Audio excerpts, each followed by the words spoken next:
what's in your hair now? A few things. This hair underneath the other hair is thick hair. This is a weave right now. This is a weave. That's my edges and everything. I have pieces that are kind of like, you know, like extensions. Right now I have clips in my hair. I've attached 2 pieces here because I want a little more fullness. Mine is a 1 unit.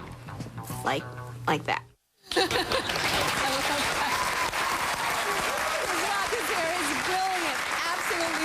New documentary, Good Hair, opens in select cities tomorrow. Wow. That was the perm fault. Select cities tomorrow and nationwide October 23rd. Now, as you saw, Chris was able to get a lot of famous women to open up about their hair, and we have one of them here today, Miss Raven-Symoné. Come on now.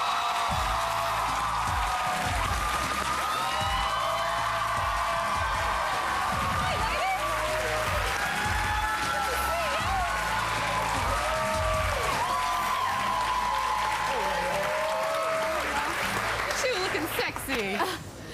So tell me about you in this movie. What made you want to partake in this documentary with Chris? Because I've been wearing weaves since I was around 13 years old. That young, 13. I've had braids with extensions, and then after that I got my first perm, and my dad said, well, I want your hair to be perfect, so you need to figure out a way to save it on everyday working, as you very well that's know. what I did. I mean, for years the world did not see my real hair. Probably 5 years of like mostly wigs and weaves sometimes, but mostly wigs so that I can protect my hair. And then my hair actually grew really strong and healthy, and I'm going to probably have to go back to wigs and weaves soon because I can't do this. The upkeep is crazy. It is crazy. It's insane. Your hair is shorter now. What is this? I actually I always do crazy things to my hair. When I first got off of That's So Raven, I said, oh my goodness, I'm free. I don't have to wear any weaves for a while. So I cut all my hair off. I dyed it orange, purple, every color.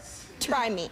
And then I had to do more work, and I said, oh, back to Hollywood. Let's put it black or blonde to look as... Like biracial. You got to make sure that you... Paul Mooney said it in the show. You got to not scare anybody. With your hair. So, but my hair is very curly. It's actually curlier than yours, and I actually cut it short, so my friends call me like old school Justin Timberlake. And... but I always keep it weaving when I'm on the show because it flows nice, and just in case the wind blows, you want to whip it around and say hello.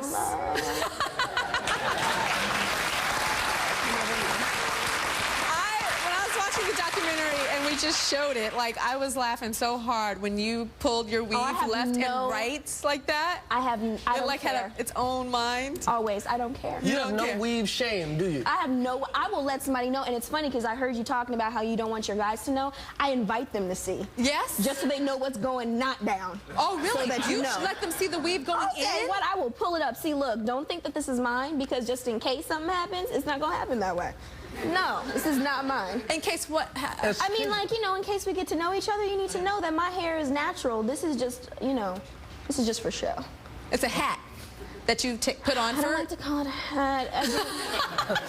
A chateau? I like that better. Chapeau. I didn't go to a fancy school like that. Chateau means house. I didn't go to school, Tyra. But that's another show. I heard the first time you had a relaxer, it was traumatic for you. It was April 11th. Wow, how do you remember the date? Because I needed it. I needed it. It took me 4 hours to get my first one because she had to wash my hair and comb it out. And that took an hour and a half because, you know, naturally it hadn't been touched before, so it was very, very fingernail problems and everything. And then she relaxed it, and I made sure I stayed on for as long as possible. Like 2 weeks before, I did not scratch my scalp because I wanted it to be so fried, dyed, and laid to the side. You have no idea.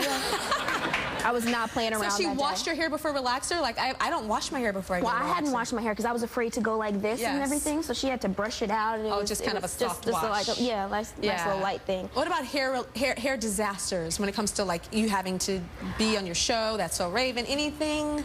Well, when I'm on a show, I don't have it. There's not an issue because there's always someone watching out. But I've had some red carpet disasters recently because I've been going through my own personal problems. And Perez Hilton called me a poodle, and that was the day I wore my real hair. Oh, see, that's not cool. Well, then if you're a poodle, then I'm the poodle's mama. Oh, today. no, don't say So they just don't understand. What's on his head? What the hell are you talking about? A hair bow right now. There's nothing wrong with it. It's just that people aren't used to seeing me that way, Yeah. so that's kind of confusing. But the one time that I get a comment, that was like my natural hair. And then that's actually one of my natural hairs, too. That's me with like 2 tracks.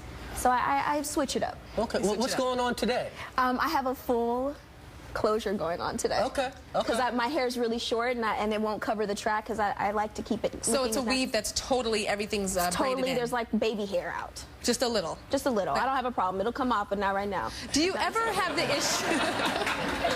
Do you ever have the issue, because I even have this with like when the weave is like sewn in, and I can ask everybody this, like if your weave is sewn in a certain way and then the wind blows, you just kind of like, woo, don't blow that way. Let me blow this way. Let me tell you how to fix that, Miss Tyra. How do you Let me tell you do how to fix it. Let me that? show you. You take underneath, you flip it up. Yeah. You get the clip. You take a little of the track in the front and you clip it like baby hair. So that it always stays down. So if you do have that, it's like little hairs and it's like fake little baby hair. Don't play. It's a fake baby hair with the track going forward. I love that. Don't play with it. Oh my God. When you see like old episodes when you were a little girl, like on the Cosby Show, it was so adorable. Oh, that was mine. That was mine. Look how sweet. That is so sweet. What did you think of your hair when you were a little girl?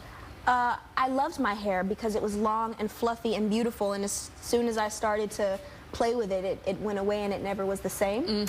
But I do love my hair. I used to call it Mickey ears. My mom used to do big braided crowns on the top of my head, but I'm happy with where it is now. Chris, what revelations did you come across interviewing all these different women on this? What did I come across? I realized women really want to be beautiful.